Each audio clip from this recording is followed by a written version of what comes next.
네, 우리 저에 계신 분들과 이렇게 한번 인사 나누셨으면 좋겠습니다. 내어줄 때 하나님이 일하십니다. 인사 나눕니다. 내어줄 때 하나님이 일하십니다. 아멘. 또 한 번 인사 나눠볼까요? 하나님은 당신을 위해 전부를 내어주셨습니다. 인사 나눕니다. 하나님은 당신을 위해 전부를 내어주셨습니다. 아멘.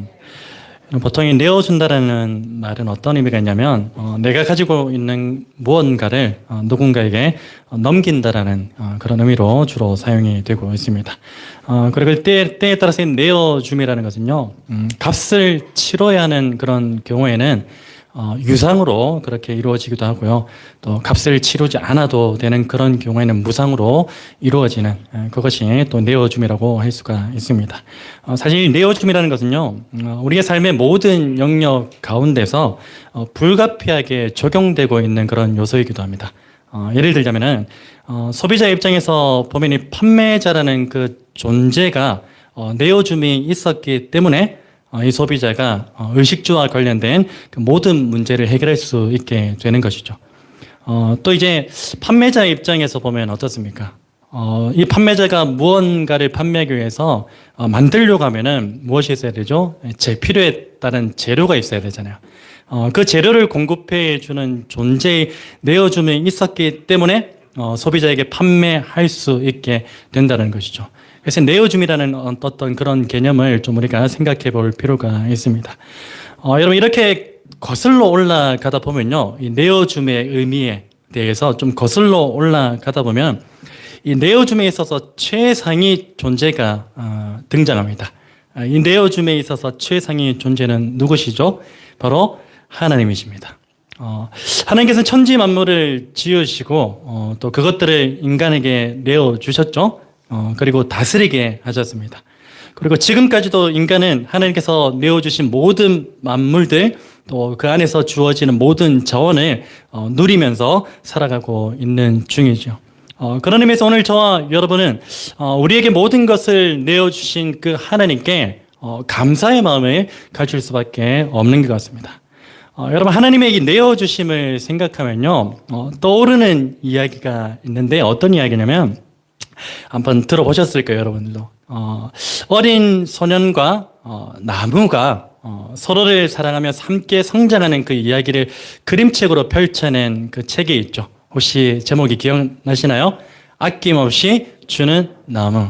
우리 하나님의 내어주심을 생각하면 꼭 이 책의 제목이 생각납니다. 그 내용도 생각나고요. 아낌없이 주는 나무요. 내용은 우리가 잘 아시겠지만 어린 시절의 소년은 거대한 나무 그늘 아래에서 평안을 누리면서 뛰어놀기도 하고, 그리고 나뭇가지의 그네를 매달아 타면서 너무나도 행복한 그 어린 시절을 보냈습니다. 그런데 이후 소년은 청년이 되면서 나무를 찾지 않게 돼요. 더 이상 재미가 없는 거죠. 나무를 찾지 않게 되었고, 이제 나무는 어떻게 합니까? 소년이 오기만을 손꼽아 기다립니다. 소년하고 함께 즐겁게 놀던 그 시절이 나무는 너무나 그리웠던 것이죠. 그리고 어른이 된 소년은 무언가 필요할 때마다 나무에게 찾아와요. 자신이 뭔가 필요할 때마다 필요에 의해서 이 나무를 찾아옵니다. 그때마다 이 나무는 어떻게 합니까? 너무 기뻐해요. 너무 기쁜 나머지 소년에게 예전처럼 나랑 같이 놀자고 그렇게 요청을 합니다. 그러나 소년은 어떻게 합니까? 이 나무의 간절한 요청에도 불구하고 바쁘다는 핑계로 그 요청을 거절해버립니다. 그렇지만 이 나무는 소년이 잠깐이라도 자기 곁에 돌아왔다는 그 사실에 너무나 기뻐합니다. 하나님과 우리의 관계가 좀 이런 모습의 관계는 아닐까 좀 잠시 생각을 해보게 됩니다. 계속 이어서 설명하자면 어느 소년에게 돈이 필요하게 되자 이 나무는 어떻게 합니까? 자신에게 열매 맺힌 사과를 모두 이 소년에게 내어줍니다. 그래서 이것을 팔아서 돈을 좀 마련하라고 다 내어줘요. 아낌없이. 이번엔 소년에게 집이 필요하게 되니까 이 나무는 어떻게 합니까? 자신에게 있는 모든 가지를 다 내어줍니다. 그리고 소년은 어떻게 합니까? 그곳으로 집을 짓게 됩니다. 또 나무는 소년에게 배가 필요하게 되자 어떻게 하죠? 자신에게 마지막 남은 그 몸통 나무까지도 소년에게 모두 내어줍니다. 소년은 그곳으로 어떻게 합니까? 배를 만들어서 여행을 떠나버리죠. 그리고 나무는 어떻게 됩니까? 이제 아무것도 남지 않게 됩니다. 그루터기밖에 남지 않은 그 모습을 이 나무가 가지고 있었던 것이죠. 소년은 노인이 되어서 다시 이 나무에게 돌아옵니다. 나무는 줄 것이 있었습니까? 모든 것을 이미 다 주었죠. 아무 줄 것이 없었습니다. 그루터기밖에 남지 않게 되었죠. 그러나 그 가운데서도 나무는 소년에게 줄 게 있었네요. 무엇이었습니까? 소년이 다리가 아파서 앉아서 쉴 공간을, 나머지 남은 그 그루터기를 소년에게 내어주면서 이야기는 끝을 맺게 됩니다.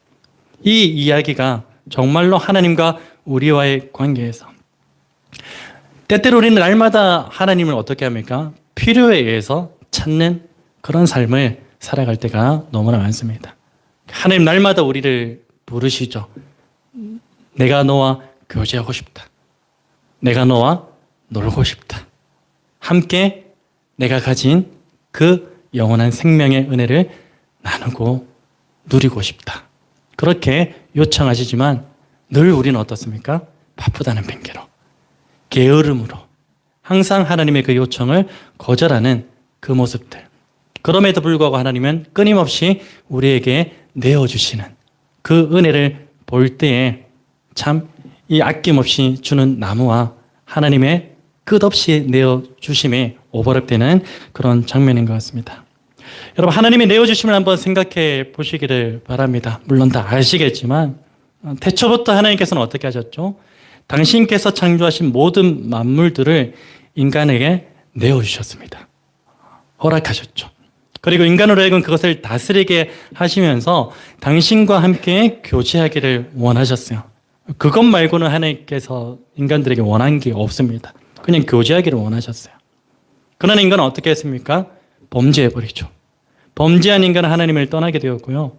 하나님께서는 잃어버린 둘째 아들을 기다리는 그 아버지의 모습으로 당신을 떠나간 그 인간들을 끊임없이 기다리십니다. 오늘 지금도 아버지의 품을 떠나 잠시 방황하고 있는 그 영혼들을, 그 자녀들을 하나님 지금도 기다리고 계시는 것이죠. 여러분, 하나님께서는 오랜 기다림 가운데 인간이 돌아오기라도 하면 어떻게 하십니까? 당신에게 있는 최고의 사랑을 그들에게 또 내어주십니다. 한없이 내어주시죠.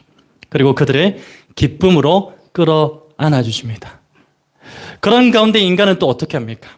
사사기에서도 보여주고 있듯이 하나님을 떠났다가 또 하나님이 필요하면 다시 돌아오기를 반복하는 그런 모습을 가지고 인간은 여전히 살아가고 있는 것이죠. 그럼에도 불구하고 하나님은 어떻게 하시죠? 끝까지 그들을 사랑으로 끌어안으시고 그들과 함께 교제하기를 기뻐하시는 분, 그분이 바로 오늘 저와 여러분의 아버지 하나님이신 줄 믿습니다. 여러분, 그리고 하나님의 내어주심의 클라이맥스는 무엇일까요? 하나님의 내어주심의 클라이맥스는요, 당신의 독생자 예수 그리스도를 십자가에 내어주심으로써 최고조에 달하게 되었습니다. 그리고 그것으로 인해서 가장 큰 수혜를 입고 있는 존재는 누구입니까? 바로 이 자리에 앉아 계시는 저와 여러분입니다. 그 사실에는 의심의 여지가 없을 것입니다. 여러분, 그래서 우리는 하나님의 내어주심 앞에서는요, 절대적으로 고개를 숙일 수밖에 없습니다. 그리고 항상 겸손의 자세를 취해야 할 존재라는 사실을 잊어서는 안 되는 것이죠. 여러분, 무엇보다 우리가 하나님의 내어주심을 생각할 때면요, 항상 이러한 자세를 취하며 살아가야 돼요. 어떤 자세냐면 바로 하나님께서 나를 위하여 당신의 전부인 독생자 예수 그리스도를 내어주셨다면 나 역시도 하나님의 나라를 위해서 항시 나의 전부를 내어줄 준비가 되어 있어야 한다는 것입니다. 그분은 당신의 전부를 내어주셨기 때문에 우리 역시도 때로는 나의 전부가 아닐지라도 나의 일부라 할지라도 하나님께 온전히 내어드릴 준비가 항상 우리는 되어 있어야 한다는 것입니다.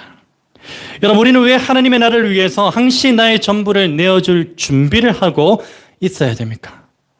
그 이유는 바로 나의 내어줌을 통하여서 하나님께서 일하시기 때문입니다. 나의 내어줌을 통하여 하나님이 일하시기 때문에 날마다 우리는 항시 하나님의 나라를 위하여 내어줄 준비를 하고 있어야 한다는 것입니다. 비근한 예를 들면요, 주님의 몸된 교인이 함께 지어져 가는 교회가 운영될 수 있는 동력 중에 하나를 꼽으라면 무엇이겠습니까? 바로 저와 여러분이 하나님께로부터 받은 것의 그 일부를 헌금으로 드리는 내어줌이 있기 때문이라고 볼 수 있는 것이죠. 우리의 그 내어줌을 통하여서 지금도 교회는 운영이 되고 있는 것입니다. 여러분, 그리고 성경에 기록된 그 믿음의 사람들 한번 보십시오. 그 믿음의 사람들이 자신의 물질이나 혹은 시간이나 소유뿐만이 아니라 자신의 삶의 전부를 하나님께 내어드리며 하나님께서 어떻게 하십니까? 그것을 사용하셔서 당신의 그 나라를 세워가시는 그 일들만 보아도 하나님께서는 우리의 내어줌을 통하여 일하신다는 그 사실을 다시 한번 더 확인할 수 있게 되는 것입니다. 여러분, 오늘 본문에도 이 내어줌을 통하여서 하나님의 일하심을 몸소 보여주는 여인이 등장하는데 그 여인의 이름은 누구입니까? 바로 모세의 어머니인 요게벳입니다. 사실 오늘 본문에는 이 요게벳이라는 이름이 직접적으로 언급되고 있지는 않습니다. 그러나 출애굽기 6장과 그리고 민수기 26장에 보시면요, 이 모세의 어머니가 요게벳임을 밝히고 있다는 사실을 확인할 수 있습니다. 아무튼 오늘 본문에서 증거하고 있는 요게벳의 내어줌은 무엇이었을까? 과연 이 요게벳의 내어줌이 무엇이었기에 하나님께서 그 내어줌을 통하여 일하셨는지를 우리가 이 본문을 통해 좀 살펴보면서 오늘 저와 여러분의 내어줌은 과연 무엇이 되어야 하는지에 대해서도 좀 알아갈 수 있는 그런 시간이 되었으면 좋겠습니다. 무엇보다 하나님께서 정말 필요로 하신다면 하나님의 나라를 위해서 오늘 저와 여러분이 가지고 있는 그 전부 혹은 나의 생명까지도 내어줄 수 있는 그런 믿음의 결단이 이 시간을 통하여 일어났으면 좋겠습니다. 여러분, 먼저 오늘 본문의 내용을 이해하기 위해서는 앞선 본문의 상황을 좀 알아볼 필요가 있습니다. 지난주에 우리가 요셉에 대해서 좀 살펴보았잖아요. 요셉에 대해서 이제 뒷부분에 대해서는 우리가 살펴보지 않았는데 간단하게 요약을 하자면은 요셉의 총리가 되죠. 하나님의 도우심과 은혜를 인해서 요셉이 총리가 됩니다. 요셉의 총리가 된 이후에 요셉의 그 아버지 야곱과 그리고 요셉의 형제들은요, 극심한 흉년을 피해서 애굽 땅으로 이주하게 돼요. 하나님의 구원의 계획하심이 요셉을 총리로 세우시고자 하신 그 이유가 바로 거기에 있었던 것입니다. 애굽 땅으로 이주하게 돼서 애굽 땅에서 잘 살고 있었어요. 근데 세월이 흘러가면서 요셉도 죽고 그의 모든 형제들도 다 죽었어요. 아버지도 죽었겠죠. 야곱의 자손들은 어떻게 됩니까? 야곱의 자손들은 애굽 사람들보다 더 많고 더 강한 민족으로 번성하게 됩니다. 그러니까 애굽 왕이 그걸 못 보는 거예요. 이러다가 우리 애굽 민족이 그 야곱 민족에게 잡혀먹겠다. 이런 위기의식을 느끼게 된 겁니다. 이에 따라서 요셉을 알지 못하는 새로운 애굽 왕이 일어나서 야곱 자손들에게 어떻게 대하냐면은 극심한 노동을 시켜요. 그래서 핍박을 막 가합니다. 그리고 동시에 어떻게 합니까? 야곱의 자손들이 더 이상 번성하지 못하도록, 더 이상 그 세력이 확장되지 못하도록 하기 위해서 어떤 정책을 펼칩니까? 히브리인 가운데 태어나는 아이가 남자일 경우에는 반드시 죽이도록 하는 인구 말살 정책을 시행합니다. 산하제한 정책을 펼치게 되는 것이죠. 이러한 상황 가운데 이 본문 이전에 상황이 놓여 있었던 것입니다. 이러한 맥락 가운데서 오늘 본문이 계속해서 전개되고 있는 것이죠. 여러분, 오늘 본문에 쓰인 모세의 부모는요, 애굽의 인구 말살 정책 가운데서 자신의 그 아들을 살리기 위해서 최선을 다한 것으로 보입니다. 물론 여기 계신 부모님들도 동일하게 그렇게 하셨을 것 같습니다. 특히 인간의 사랑 가운데 가장 깊은 사랑으로 분류되는 이 모성애를 가진 요셉은 어떻게 합니까? 자신이 해산의 고통을 감내하면서까지 난 그 아들을 살리기 위해서 온 힘을 기울여요. 그 뒤의 내용도 보시면은 이 아들을 살리기 위해서 갈대상전을 만들고 엄청나게 노력을 많이 하고 있는 것을 볼 수가 있습니다. 그런데 여기서 중요한 것은 무엇이냐면 이 요게벳이 자신의 아들 그 모세를 살리고자 한 것이 단순히 모세가 자신이 낳은 아들이었기 때문만은 아니라는 것입니다. 단순히 이 아이는 내가 낳은 아이이기 때문에 이 아이를 반드시 살려야 된다라는 그 이유 때문만은 아니었다는 것입니다. 여러분, 오늘 본문 2절에서는 요게벳이 모세를 살리고자 한 그 이유에 대해서 무엇이라고 설명하고 있냐면 모세가 잘생긴 것을 보았기 때문이라고 그렇게 기록하고 있어요. 그러니까 히브리서에서는 어떻게 설명하고 있냐면 이 요게벳이 모세의 아름다움을 보았기 때문에 모세를 그토록 살리고자 했다고 그렇게 증거하고 있습니다. 여러분, 여기서 말하는 그 아름다움, 그 잘생김이라는 것이요, 그 외형적인 그런 부분만을 가리키는 건 아니에요. 원어적으로 봐도, 그리고 성경의 문맥상으로 봐도 이 잘생김과 아름다움이라는 것이 단순히 외형적인 부분만 가리키는 것이 아니라는 사실을 우리는 잘 알 수 있게 됩니다. 여러분, 결과적으로 이 요게벳이 모세의 잘생김과 그리고 아름다움을 보았다는 것은 무엇을 의미하냐면 장차 이 모세가 하나님의 그 역사 가운데 하나의 축을 담당하게 될 비범한 존재로 여겼다는 그런 의미로 우리는 볼 수 있는 것입니다. 여러분, 결국 이 요게벳이 모세를 살리고자 했던 그 이유는 무엇입니까? 아들을 향한 그 모성애를 뛰어넘어서 하나님 나라에 대한 비전을 보았기 때문이라고 볼 수 있는 것입니다. 여러분, 이것을 지난주 말씀과 연결해 보면 이렇게 설명할 수 있어요. 오늘 본문의 요게벳은요, 단순히 자신의 아들을 살리고자 하는 그런 개인적인 꿈을 꾼 것이 아니라 자신의 아들을 통해서 자신의 민족이 애굽의 박해로부터 구원을 받게 되는 하나님의 무엇을 품었다? 비전을 품었다라고 볼 수 있는 것입니다. 여러분, 그런데 요게벳이 품은 하나님의 비전은 얼마 지나지 않아서 큰 위기에 놓이게 됩니다. 물거품이 될 그런 위기에 놓이게 되죠. 그 위기는 무엇입니까? 더 이상 자신의 아들을 죽음의 위기로부터 숨길 수 없다라는 그 위기가 요게벳에게 닥치게 된 것입니다. 오늘 본문 3절을 보십시오. 더 숨길 수 없게 되매. 한계에 봉착하게 된 겁니다. 더 숨길 수 없게 되매. 여러분, 여기서 더 숨길 수 없게 되매라는 이 말은요, 요게벳의 입장에서 보면은 어떤 의미일까요? 절망이라는 의미입니다. 절망이라는 단어와 동질의 의미를 가지고 있는 것입니다. 여러분, 사실 요게벳은 하나님의 원대한 비전을 품었죠. 원대한 비전을 품고서 이 아들을 살리려고 숨겼지만 눈앞에 놓여진 현실은 무엇입니까? 절망이었습니다. 더 이상 내가 할 수 있는 것은 아무것도 없구나. 그게 바로 더 숨길 수 없게 됨이라는 절망이 요게벳 앞에 놓이게 되었던 것입니다. 여러분, 그런데 본문 3절에서 더 숨길 수 없게 됨이라는 이 말이 요게벳의 입장이 아니라 하나님의 입장에서 보면 어떻습니까? 절망이 아니라 소망이라는 의미가 담겨져 있는 것입니다. 왜 그렇습니까? 그 이유는 무엇이냐면 요게벳의 절망의 순간은 곧 하나님께서 적극적으로 개입하시는 때이기 때문인 줄로 믿습니다. 요게벳은 절망했지만 그 순간이 바로 하나님이 개입하시는 때이기 때문에 하나님의 입장에서는 절망이 아니라 소망이 된다는 것입니다. 여러분, 성경에서 증거하는 하나님의 개입하심을 보십시오. 대부분 언제 하나님께서 적극적으로 개입하십니까? 평안할 때 하나님이 개입하신 거 봤습니까? 기쁠 때 하나님이 개입하신 거 봤습니까? 형통할 때 하나님이 개입하신 거 봤습니까? 그렇지 않습니다.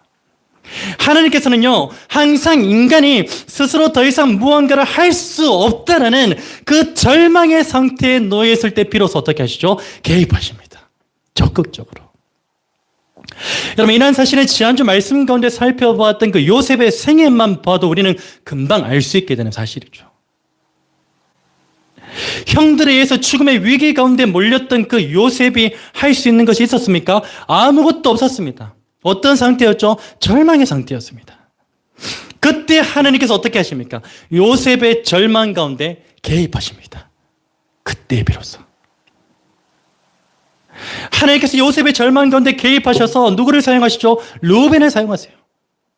르우벤을 사용하셔서 요셉을 웅덩이에 집어 넣으심으로 죽음의 위기를 모면하게 하셨습니다.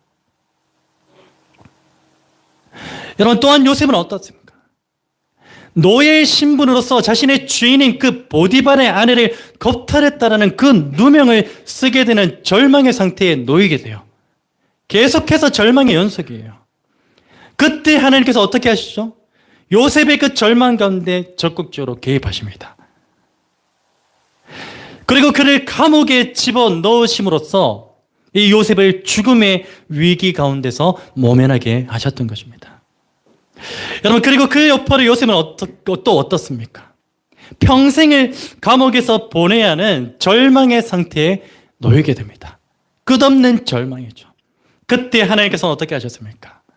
요셉의 그 끝없는 절망 가운데서 적극적으로 개입하십니다. 적극적으로 개입하셔서 요셉을 애굽의 총리로 삼으십니다. 그리고 결국은 어떻게 됩니까?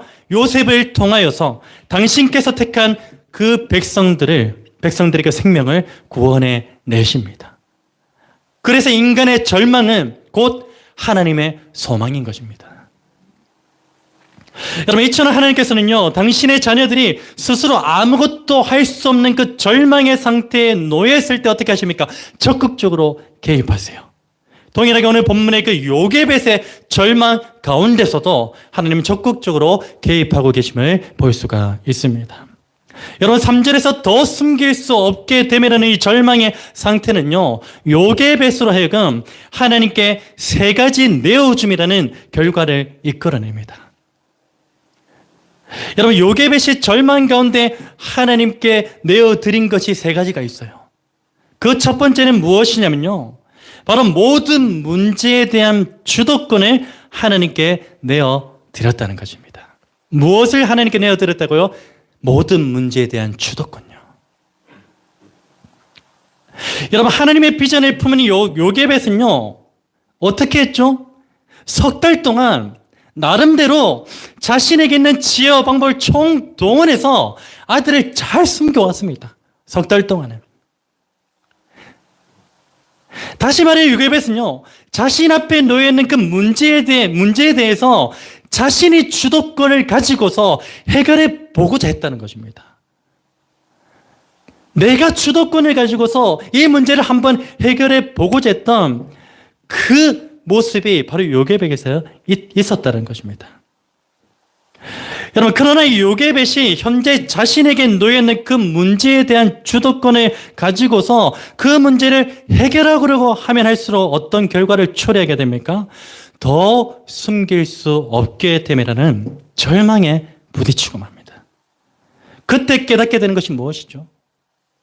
바로 이런 것입니다. 나의 삶의 모든 문제에 대한 주도권을 내가 가지면 안 되겠구나. 모든 문제에 대한 그 주도권을 하나님께 드려야 되는구나. 그 사실을 깨닫게 되는 것입니다. 그리고 하나님만이 나의 문제를 해결해 주실 수 있는 유일한 분이시구라는 그 사실을 깨닫게 되는 것이죠. 오늘 저와 여러분의 삶도 마찬가지 아니겠습니까?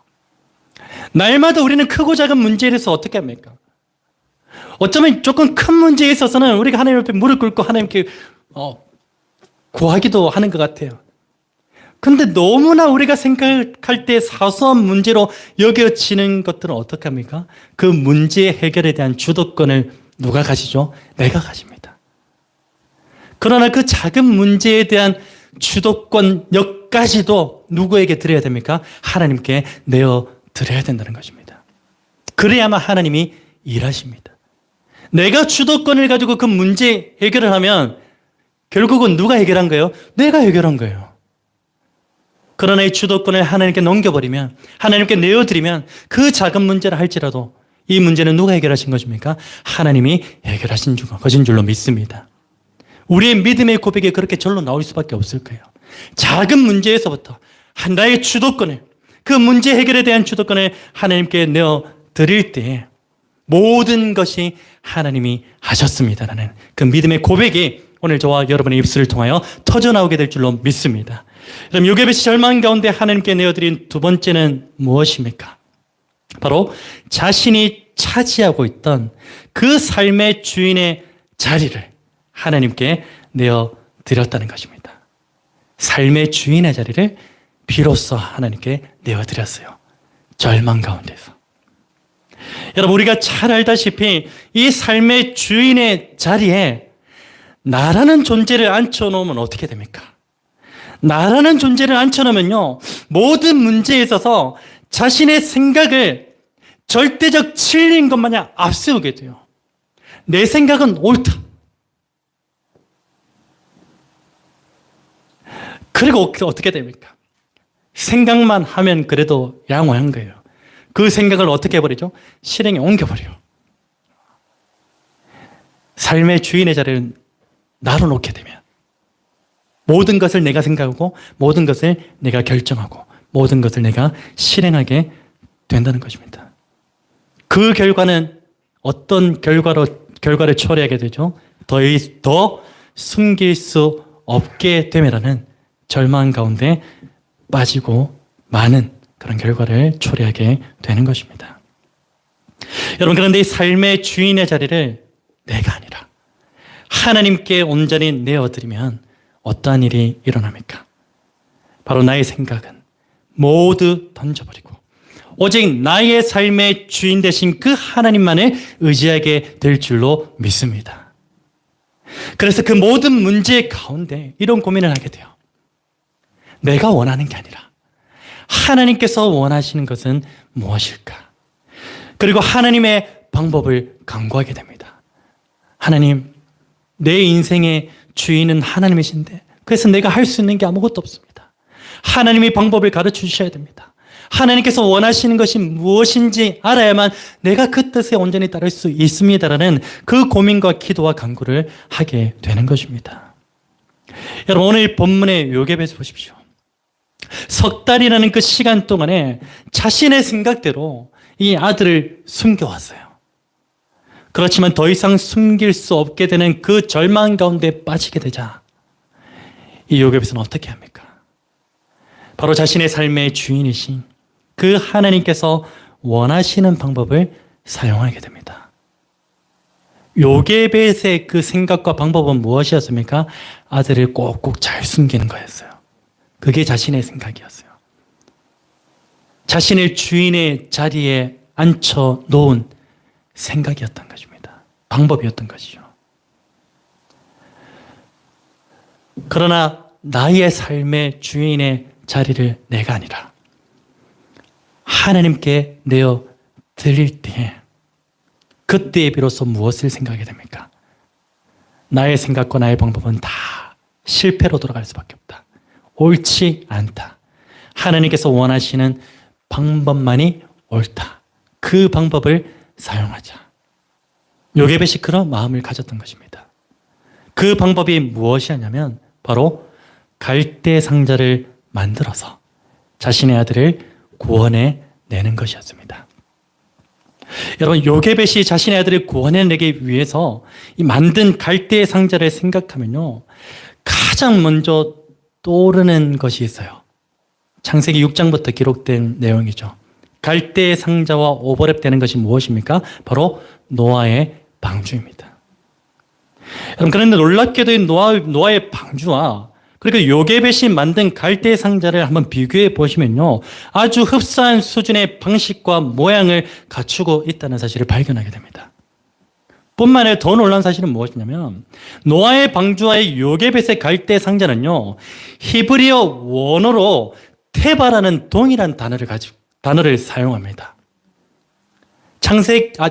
신구약 성경 통틀어서 딱 두 번 테바라는 단어를 사용하는데 그 단어가 노아의 방주와 그리고 요게벳의 갈대 상자에만 유일하게 사용하고 있습니다.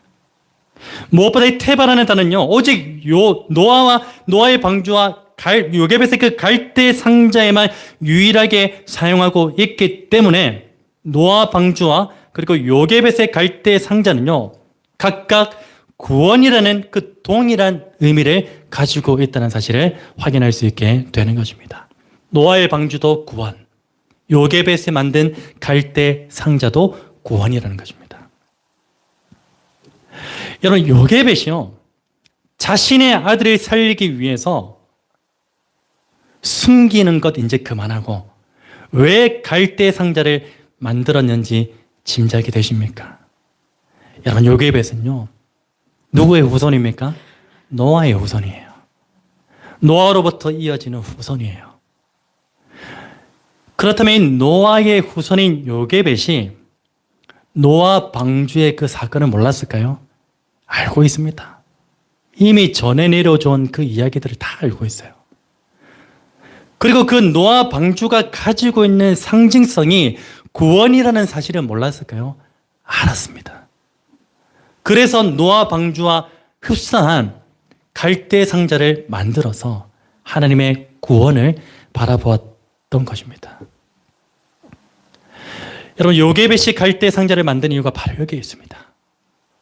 하나님께서 이 테바라는 방주를 통하여서 자신의 선주의 그 생명을 살리신 분이라면 마찬가지로 자신이 만든 방주인 이 테바를 통하여서도 자신의 아들을 살리실 것이라는 그 확신이 요게벳에 있었던 것입니다. 여러분, 다시 말해 이 요게벳은요, 지금껏 자신이 차지하고 있던 그 삶의 주인의 자리를 하나님께 비로소 내어드림으로 자신의 생각대로가 아니라 오직 하나님의 방법대로 구원을 상징하는 그 테바를 만들었던 것입니다. 여러분, 이제 요게벳이 절망 가운데 하나님께 내어드린 마지막 세 번째는 무엇입니까? 바로 자신에게 가장 소중한 것을 하나님께 내어드렸다는 것입니다.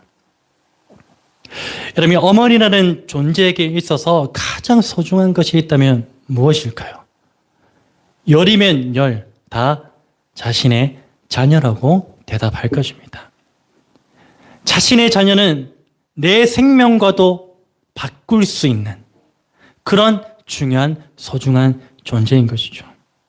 여러분, 이 세상에서 자신의 자녀를 위해서 생명까지도 내어줄 수 있는 그런 존재가 있다면 죄송하지만 그 존재는 아버지라기보다는요, 어머니라는 존재가 더 가깝습니다. 사실 저는 자녀가 없어서 그 모성애의 그 위대함을 잘 알지는 못해요. 그런데 제가 강아지를 키우고 있잖아요. 강아지를 키우다 보면요, 그 모성애의 그 위대함을 한 10% 정도는 알게 되는 경우도 있더라고요. 한 번은 제가 이 강아지를 안고서 계단을 내려갔어요. 내려가면서 갑자기 이런 상상을 한번 해봤어요. 계단을 내려가다가 만약에 내가 발을 잘못 디뎌서 넘어지면, 내가 의식을 잃어서 넘어지면 그때는 어떻게 대처해야 되지? 그런 질문이 제게 딱 주어지더라고요. 거기에 대한 답은 좀 막힘이 없었습니다. 나는 넘어져서 다치더라도, 어디가 부러지고 뭐 상하고 그렇게 되더라도 강아지만큼은 다치지 않도록 보호하자. 그거였어요. 모성애에 대한 10%만 제가 알 것 같아요. 우스운 일일 수도 있지만. 그럼 저에게 있어서 이 강아지에 대한 소중함도 이 정도인데, 어머니에게 있어서 자녀에 대한 소중함은 비교 불가한 것이겠죠. 그리고 자녀분들 계신데, 아버지는 잘 모르겠지만 어머니만큼은 정말 여러분들이 최선을 다해서 그렇게 좀 섬겼으면 좋겠어요. 어머니의 모성애를 깨닫기 이전이지만 그래도. 여러분, 요게벳은요, 자신에게 가장 소중한 그 아들을 석 달 동안 붙들고 있었지만 더 숨길 수 없게 되면은 그 절망 앞에 놓여지게 됩니다. 그러나 그는 절망 앞에서 어떻게 합니까? 자신의 아들을 하나님께 내어드립니다. 하나님께 내어드림. 요게벳이 자신의 아들을 하나님께 내어드렸을 때 어떠한 일이 벌어집니까? 그때 하나님의 적극적인 일하심이 개입됩니다. 어떤 일이 있었는지에 대해서는 그 이후의 내용들이 다 설명하고 있죠. 갈대 상자에 담아서 나일 강가로 떠내려 보내던 그 갈대 상자가 마침 애굽왕 바로의 딸에게 발견됩니다. 그리고 그 딸이 히브리인의 아기임을 알고도 어떻게 합니까? 긍휼히 여기는 마음이 생겨요. 하나님이 주신 마음이에요. 그 마음 가운데 긍휼히 여기는 마음을 주신 거예요. 그래서 그 아기를 긍휼히 여겨서 어떻게 합니까? 자신의 양자로 거두게 됩니다. 또한 그 아기를 어떻게 하죠? 자신의 양자로 거두면서요. 자기는 이제 처녀니까 젖이 안 나오잖아요. 젖을 먹여야 되잖아요. 그때 어떻게 합니까? 친모인 요게벳을 유모로 두게 됩니다. 그래서 생모의 유모를 젖을 먹이면서 모세를 양육하게 되죠. 여러분, 결과적으로 이 요게벳이 하나님께 내어드린 가장 소중한 그 아들 모세는 어떻게 됐습니까? 훗날 애굽의 종로로 타던 하나님의 백성을 구원해내는 귀한 도구로 쓰임받게 되었던 것입니다. 요게벳이 내어드리지 않았다면 이 일이 일어나지 못합니다. 요게벳이 뼈를 깎는 아픔을 가지고 하나님께 가장 소중한 것을 내어드렸기 때문에 하나님이 일하신 것입니다. 여러분, 이처럼 하나님께서는요, 오늘 저와 여러분이 가지고 있는 가장 소중한 것을 당신께 내어드릴 때에 그것을 당신의 뜻을 이루시는 곳에 귀하게 사용하신다는 사실을 잊지 마시기를 바랍니다. 여러분, 오병이의 기적을 기억하십니까? 오병이의 기적을 보십시오. 한 아이가 자신이 가지고 있던 가장 소중한 것, 곧 보리떡 5개와 물고기 2마리를 예수님께 드렸더니 예수님께서 그것을 사용하셔서 5,000명을 먹이고도 남을 만한 놀라운 일을 행하시게 된 것입니다. 여러분, 저는 이 장면을 볼 때마다 과연 이 아이만 먹을 것을 가지고 있었을까? 추산하면 2만여 명이나 되는 그 사람들 가운데 이 아이만 먹을 것을 가지고 있었을까? 절대 그렇지 않겠죠. 그런데 이 아이만 자신의 가장 소중한 것을 내어드렸던 것입니다. 내어드릴 때 어떤 놀라운 일이 일어납니까?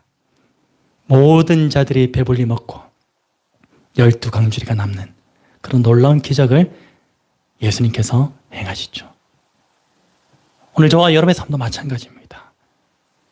자꾸 우리는 무언가 소중한 것이 있으면 움켜쥐려고 해요. 아무것도 아닌데 자꾸만 움켜쥐려고 해요. 그러나 하나님은 절대로 움켜쥐고 있을 때 일하지 않습니다. 내어줄 때, 하나님께 내어드림이 될 때 반드시 하나님은 그것을 사용하시고 그것을 통하여 일하시는 하나님이심을 믿으시기를 축원합니다. 사랑하는 여러분, 오늘 저와 여러분의 삶도 마찬가지겠죠. 하나님께서는 오늘 저와 여러분의 내어드림을 통하여 일하신다는 사실을 결단코 잊지 마시기를 바라고요. 때로는 그것이 나에게 있어서 가장 소중한 것이 될 수도 있고요. 그리고 내게 하루하루 주어진 그 시간이 될 수도 있을 것입니다. 여러분, 만약 오늘 저와 여러분이 내가 소유하고 있는 모든 것이 하나님께로부터 주어졌다는 것임을 믿는다면요, 그것이 생명이든지 그것이 시간이든지 그것이 자녀이든지 혹은 물질이든지 우리의 일부를 혹은 우리의 전부를 주님께서 사용하시도록 내어드리는 결단이 있기를 우리 주 예수 그리스도의 이름으로 축원합니다.